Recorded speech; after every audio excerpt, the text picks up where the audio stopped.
예, 안녕하십니까. 글로벌 디펜스 뉴스 편 여러분. 자, 생명을 살리는 방송, 나라를 살리는 방송, 세상을 살리는 방송, 글로벌 디펜스 뉴스입니다. 자, 오늘은 LG 휴대폰이 한국에서 철수하는데 이제 공장 안 한대요. 이제 한국에서 생산 안 한대요. 그래서 기업들이 한국을 떠난다, 이런 이야기를 좀 해보려고 하는데요. 자, 광고 끝까지 봐주시고 좋아요 누르시고 클릭 구독 신청 눌러주시기 바랍니다. 여러분, 더우시죠? 여기 조명이 너무 많아가지고 와, 딱 저는 뭐 졸도 지금 쓰러질 것 같습니다. 예. 멍합니다. 예. 자, 재밌는 이야기 해드릴게요. 자, LG전자가 국내 스마트폰 생산을 철수한대요. 연내까지만 하고 한국에서 만들어 본데 채산성이 안 맞아가지고 안 한대요 이제. 그럼 이거 안 하면 이 케이스 만드는 회사부터 해가지고 여기 들어가는 부품 회사들 그럼 다 망하는 거 아닙니까? 베트남으로 간답니다. 한국에서 뭐 52시간이 최저임금 뭐 등등등 너무 괴롭히는 게 많아가지고 들어서 못 해먹겠대요. 그 4대 보험도 계속 올라가고 하여튼 철수한답니다. 하이퐁으로 이전은 안 돼요. 생산 라인을. 수익성 개선이 도저히 안 된다는 거죠. 또 뭐 이거 뭐 그뿐만 아니라 뭐 환경 규제도 갑자기 카톡 한 줄로 이렇게 해가지고 LG화학이 1000억짜리 공장을 문 닫는답니다. 그리고 지금 저기 여수 산단에 거기 있는 뭐 공장들 전부 문 닫게 생겼답니다. 그 화학 공장들 환경 규제를 한다고 그냥 카톡으로 한 줄로 뜩 보내가지고 뭐 하여튼 그렇다는 겁니다. 일반 조명용 OLED 사업 철수한다. ULG 선택과 집중. 그러니까 한국에서 사업이 안 되니까는 다 뺀다며. 돈 되는데 왜 철수합니까?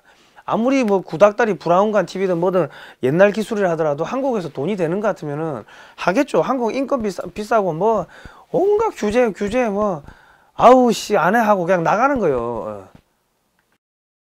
연료전지 이어 수철이 철수하는 LG전자, 자동차 가전 AI 투자 집중.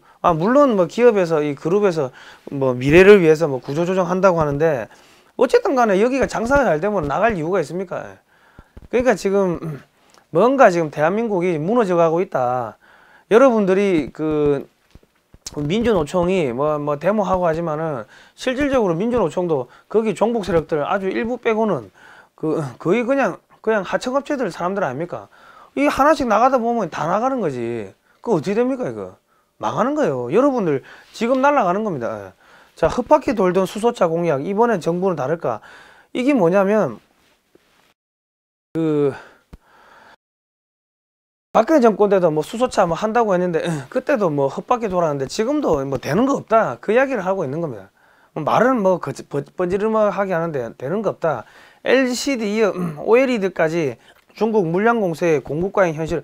OLED 그때 뭐 당시 그 기술 유출된 게 그 민주당 그 국회의원이 그 기술 공개해가지고 신문에다가 언론에 공개해가지고 그러니까 다 유출된 거 아닙니까? 그 유출되자마자 중국에서 바로 만든 거 아닙니까? 그리고 이제 김대중 노무현 때 뭐 했어요? 한국의 공장들 다 제조업 중국으로 옮겨가지고 전부 우리 적한테 우리 기술 다 넘겨주고 지금 그 기술 가지고 한국 치고 들어오는 거 아닙니까? 그리고 지금 한국에서 기업 못하게 하니까 다 또 절로 넘어가는 거고, 또 우리 문재인 정권은 1대1로 투자한다고 해가지고 중국에 갖다 주고 있고, 중국산 태양광 패널 사오니까 한국에서 태양광 패널 사업이 늘어남에도 불구하고 국내 태양광 업체들은 지금 망할 위기, 문 닫을 위기에 처했다. 그렇습니다. 그리고 하나 에어로스페이스 항공사업 재편 긍정적 신호. 이게 뭐냐면 12월부터 베트남 공장이 가동했대. 이 엔진 공장인데 엔진 부품 이런 것들을 베트남에서 만든다는 겁니다. 아니 이거 한국에서 만들어야 왜 베트남에서 만들어요? 이게 뭐 때문 거냐면 박근혜 정부의 친중 반일 반미 이랬습니다. 예. 친중 반일 반미. 이제 전승절 날 여기 이 독재자들 옆에 올라가 있고, 문재인 정부의 친중 친북 반일 반미 이 똑같은 라인이에요. 그러니까 우리 보수냐 뭐 자꾸 우리 저 보수 뭐 이쪽 우파 뭐 이쪽에서는 박근혜 대통령에 대해 가지고 엄청나게 좋게 이야기를 하는데 그분이 돈을 받은 건 없어요. 깨끗하고 뭐 그런 거 있는데 국제 정세 너무 몰랐다. 그러니까 사실은 이런 기업들은 뭐 해야 됩니까? 이 지금 보잉에 납품을 하는 업체들이에요. 근데 한국에서 친중 반일 반미 사드도 위치를 공개를 해버린 거 아닙니까? 사드도. 그 사드 같은 미사일, 전략 미사일 기지는 그냥 비밀리에 해야 되는데, 그러니까 한국에서 도저히 이게 할 수가 없구나, 한국에서 만들어 가지고는 이제 미국에 납품이 안 되겠구나 싶으니까 반중 국가인 베트남으로 이런 첨단 공장들이 가버리는 거예요.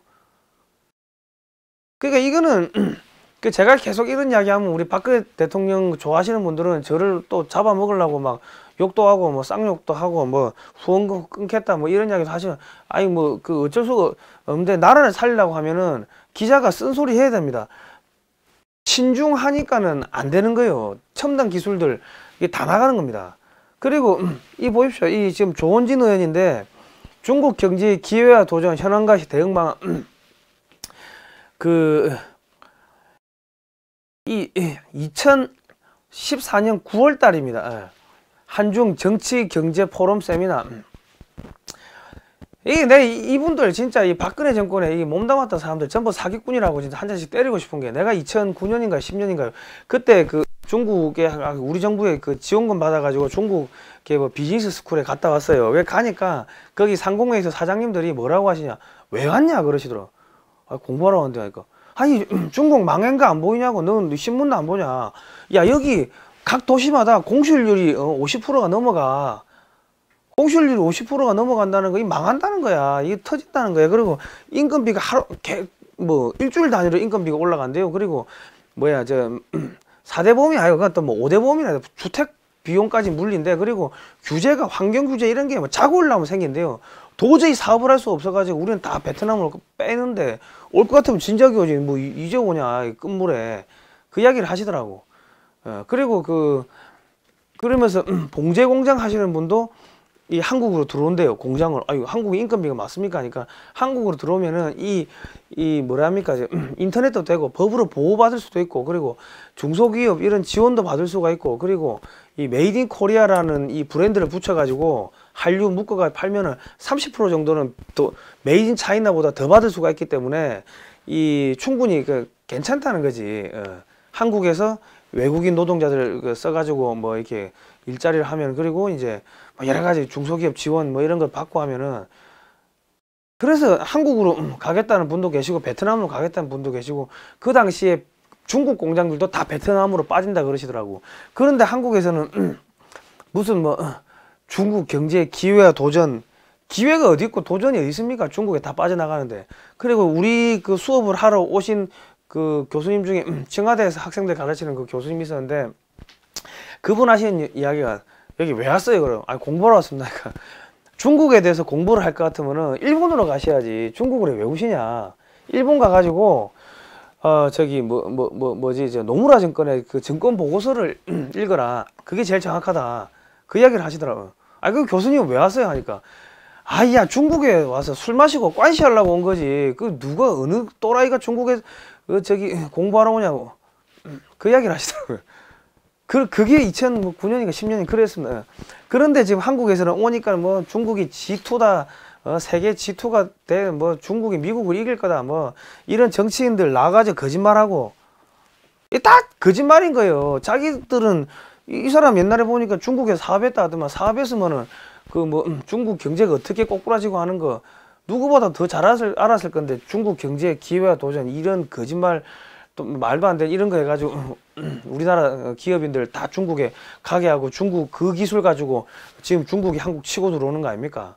어째 보면 이런 사람들이, 이런 이 우물한 개구리들이, 한국 정치인들이, 매국노고 이런 사람들이 자기들 입지 이런 거 다질기 위해 가지고 박근혜 대통령 중국 가셔야 된다고 끌고 가가지고 박근혜 대통령 미국에서 그 우리나라 정치인들 전부 다 도청하고 있는데, 야, 탄핵 안 돼, 이런 거 저기 탄핵하려고 하는 정치인들한테 전화 한 통 해가지고 막아줬으면 되는데, 미국이 손놔버린 거 아닙니까? 저 사람 안 되는구나. 박근혜 대통령이 실패한 데는 이런 친중파 정치인들이 주변에 엄청 있었고, 청와대 내에도 저기 그 행정관, 뭐 수석 보좌관, 비서관 이런 사람들 전부 다 친중파로 다 깔려 있었습니다. 그러다 보니까 박근혜 대통령 무너지고 하는 데 있어가지고 누가 몸 던져가지고 그 막은 사람이 있었습니까? 소위 말하는 그 지금 요 뭐 박근혜 대통령 이름 팔아가지고 정치하는 사람들, 박근혜 대통령 감옥 들어가고 할 때 그 뒤에 다 숨어 있었지, 앞에 나와가지고 잘못됐습니다 하고 이게 있었습니까? 없었다고. 그러니까는 박근혜 대통령이 깨끗한 건 맞는데 이런 대한민국 정치인들이 국제 정세를 너무 못 읽는다. 이게 정치인이 이 국제 정세를 읽지를 못하고 이 하는 거는 사실은 어제 보면 이 범죄입니다. 끊임없이 공부를 해야 되는데 진짜 왜냐면 이 지도자가 잘못되면 다 죽어버린다고요. 운전자가 아차하는 순간에 뒤에 차에 타고 있는 사람 다 죽어버리는데 진짜로 이제는 우리가 친중 이런 거 하는 사람은 다 그냥 제거를 해야 됩니다. 제거하지 않으면 우리가 죽게 생겼는데. 자, 근데 자유한국당도 보면 이게 그럼 자유한국당은 낫냐? 낫지가 않아요. 왜냐면 이분이 성품이나 인품 공안 검사 출신이고 하니까 반공 이런 거는 좋습니다. 미국하고 관계도 좋고 그래 하는데 검사 출신이고 하다 보니까 세상 물정은 잘 모르세요. 세상 물정하고 아무 상관없다고. 그리고 자기가 피땀 흘려가지고 자기가 벌어가지고 월급 주고 이런 걸 해본 적이 없기 때문에 경제 감각은 빵점이라고, 제로라고. 그리고 법관 출신이 있기 때문에 다음번에 공천을 줄 때 다 또 법관들 그 나물에 그 밥으로 그 수준에 맞춰가지고 다 공천할 거 아닙니까? 그러면 법관들이 하는 게 뭡니까? 아니되옵니다. 아니되옵니다. 아니되옵니다. 이러하면 아니되옵니다. 계속 이상한 법만 아니되옵니다. 그래서 뭐 어쩌라고 하면은 글쎄요. 그게 자유한국당이 망하는 게 전부 다 법관이 너무 많아서 그래요. 법관 출신들이 검사 출신, 변호사 출신, 의사 출신. 소위 말해가지고 이 사업을 해보고 이런 실패도 해보고 깨져도 보고 이런 사람들, 이런 젊은 청년들, 이런 분들한테, 기업인들한테 문호를 열어주고 해야 되는데 그런 게 아니라 또 그 산업공상, 그 옛날에 그 있잖아요. 조선시대 그 선비들 산업공상 거기에 쩔어가지고 그런 소위 말하는 그냥 끼리끼리 해먹는다.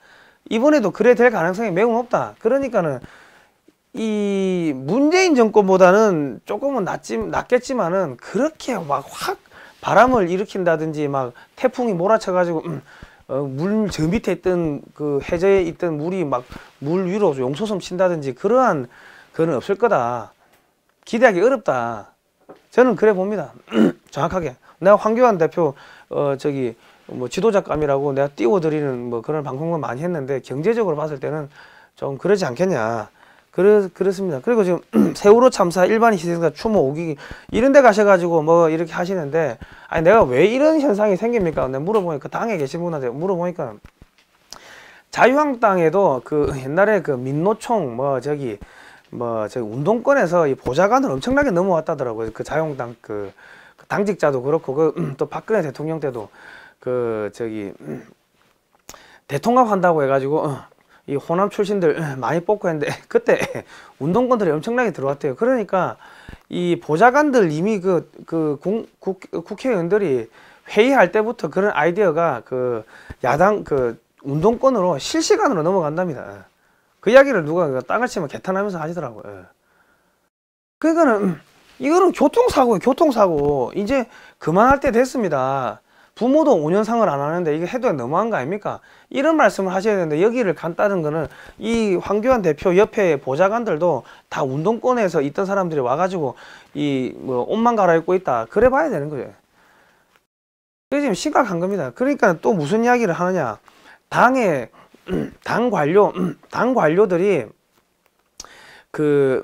선거 기획사 이런 것들을 자기 아는 사람한테 이제 주고 이 짬짬이가 이루어진다는 거죠. 근데 아는 사람들의 그런 기획사가 다 좌파 회사다. 그러니까 자유한국당에서 선거를 하면은 좌파 회사의 기획사 좌파 출신들이 하는 기획사나 좌파 출신들이 하는 그런 언론사에 모든 돈이 다 간다는 거죠. 당 관료들이 자기들 옛날 선배들 후배들 다 그렇게 밀어준다는 거지. 자유한국당은 보수정당이 돈 가지고 좌파를 키운다는 거예요. 자유한국당의 당 관료들이. 그러니까 선거 기획하는 순간부터 모든 정보가 다 넘어가 버리는 거예요. 이길 수가 없는 거예요. 그렇다고 땅을 치고 개탄을 하시더라고요. 그러니까 자유한국당에 여러분 가보시면 당직자들이 아주 사근사근하게 하는 거 보셨어요? 싸가지 없잖아요. 애새끼들 하는 거 보면 정말 건방지다고. 저따구로 그 공무원도 그래 안 해요. 공무원은 왜냐면 요즘은 하도 민원이 들어가고 하니까 공무원도 얼마나 친절한데 공무원보다 더 갑질하는 게 자유한국당의 당직자들이에요. 그렇습니다. 예. 그러니까 다음번 선거도 이 황교안 대표가 이상한 뭐 저기 행동을 할 가능성이 매우 높다. 뭐 어째어째 해가지고 이 민주당이 원체 못하니까는 뭐 어째 이기기야 이기겠지. 이 글쎄 그것도 뭐 중간에서 또 장난치고 공작하고 하면은 이길 수 있을는지 잘 모르겠습니다. 예. 근데 어쨌든 간에 그런 이 소위 말하는 이중 스파이들이 자유한국당 내에 국회의원 비서관들 뿐만 아니라 당직 당 관료 이런 데 너무 많다. 그래서 정권이 바뀐다 하더라도 아주 자유민주주의와 자주시장경제 체제의 혁신적인 거기에 걸맞는 혁신적인 정책이 나올 가능성은 거의 없어 보인다. 그 민주당이 하던 것보다는 조금 낫겠지만은 도찐 개찐일 가능성이 높다. 그리고 소위 말하는 보수 아스팔트에서 활동하셨던 이런 분들이 자유한국당에다 공천을 내면은 그런 사람들이 다 서로 조작질하고 장난질 치고 해가지고 다 자르고 자유한국당이 망하는데 적극적으로 기여할 의사 출신들, 법조관 출신들 이 사람들 액션이 없잖아요. 활동력이 없는데 앉아서 그냥 수술 칼질하고 법전 넘기고 활동을 안 하는 사람들인데 그런 사람들만 이래저래 공천해가지고 앉힌다. 그래서 자유한국당이 다음번 선거에서 망할 가능성이 매우 높다. 문재인 정권이 저렇게 엉망진창으로 함에도 불구하고 그 이야기를 하더라고요. 지금 뭐 정치권 돌아가는 거 보면 민주당이 엄청나게 못함에도 불구하고 자유한국당이 잘하는 게 별로 없지 않습니까? 그런 상황입니다. 그러니까 현실 감각이 없는 사람들이 황교안 대표 옆에 좌파 출신들이 꽉 포진돼 있다 그런 이야기들을 하더라고요. 그래서 이런 현상이 나오는 거랍니다. 여기 무슨 노란 뭐 리본 뭐 세월호 리본 달고 다니고 참 세상에 믿을 놈 아무도 없습니다. 보수 정당이라 했더만 중국 스파이가 앉아 있지 않나 참 기가 찹니다. 여러분 이게 어떻게 됩니까? 여러분 하여튼 다음번에 이 보수 정당 어디든지 간에 공천을 줄 때요. 그 소위 말해가지고 이 대한민국을 살리기 위해 가지고 자기 재산 헌납하고 밑바닥에서 기고 이런 거를 했던 사람을 공천을 주라고 압력을 넣으십시오. 그래야지 이 소위 말하는 아스팔트에 전투력이 있는 그런 분들, 시장 경제가 뭔지 뭐 그런 게 알고 있는 그런 분들이 자유한국당으로 들어갈 수가 있고 자기가 밑바닥에서 싸워봐야지 이 전투 능력이 있는 거고 뭐 그런 거 아니겠습니까? 그런 전사들이 들어가야지 되는 거지. 또 뭐 여러분 아시는 그런 산업공상 에헴하는 그런 양반들이 들어가면 안 된다. 망한다. 그리고 진짜로 김상조 같은 저런 사람을 갖다가 한 방에 끌어내리지를 못하는 거는 자유한국당에 진짜 문제가 있습니다. 왜냐? 저는 뭐 사업을 지금 언론 사업도 하고 하지만은 사업하는 게 이게 장난이 아닙니다. 이게 사무실 운영하고 이렇게 인건비 돌리고 뭐 세금 내고 하는 게 장난이 아니라고요. 해본 사람 입장에서 그런 사람 하는 이야기를 들으면은 당신 사업 해봤냐? 니 해보고 그러나? 그 한마디만 하면요 다 나자빠져집니다. 좌파들 중에 그 한 사람이 어디 있어요? 이래 하면 대우입니다. 아니 대우입니다. 조선 말기 조선시대 산업공상 그거 하는 게 지금 좌파들인데 그거를 깨부수지를 못해요? 그러니까 실전에 안 뛰어본 사람들이 국회의원으로 있다는 거예요. 그러니까 자유한국당도 이 방송을 보시고 나면은 다음번 공천할 때는 법관 출신 빼고 의사 출신들 좀 빼고 기업하신 분들, 이 현장의 밑바닥에서 활동하신 분들 이런 분들을 대거 공천을 해야 전투력이 생기는 거고 그리고 이런 분들이 들어가야지 그 밑에 보좌관이나 이런 걸로 해가지고 이 젊은 청년들 밑바닥에서 활동하는 젊은 청년들이 보좌관으로 보좌진으로 따라 들어가고 거기서 또 훈련하고 배우고 훈련하고 그래 해야지 그 다음에 또 뭐 시의원 이런 데도 꽂을 수 있는 거 아닙니까? 사람을 안 키운다. 그리고 또 그런 이야기 하더라고. 자유한국당에서는 자유민주주의와 자유시장경제 체제에 대한 정책이 나올 수 없다. 그런 이야기를 쭉 하더라고. 왜냐? 당원 교육을 절대로 안 한다. 당원 교육 없어진 지가 한 15년 됐대요. 그런 이야기를 하시더라고. 그러면서 땅을 치면서 자유한국당에서는 자유민주주의와 자유시장경제를 지키는 그런 법안이 절대로 나올 수가 없다. 그런 이야기를 저는 모르지. 내가 당에 대해서. 그러니까 피눈물 흘리시는 분들이 계시더라고. 그분들이 그런 이야기를 하시면서 여의도 연구원도 이미 끝났다. 그 소위 말해가지고 자기 땀 흘려가지고 돈을 벌어 본 사람이 아니고 그냥 부잣집 도련님이 원장이 됐는데 어떻게 자유민주주의 자유시장경제 체제를 지킬 수 있는 그러한 연구가 될 것인가 기대하지 않는다, 그런 이야기를 하더라고요. 한쪽은 사회주의로 가고 한쪽은 그냥 멍하니 있고, 참 대한민국 어째야 됩니까? 국민 여러분, 다음번 선거할 때 이 정치인들 좀 정신 똑바로 박힌 사람들 좀 뽑으시기 바랍니다. 자, 오늘은 여기까지 하도록 하겠습니다. 예, 고생하셨습니다. 예.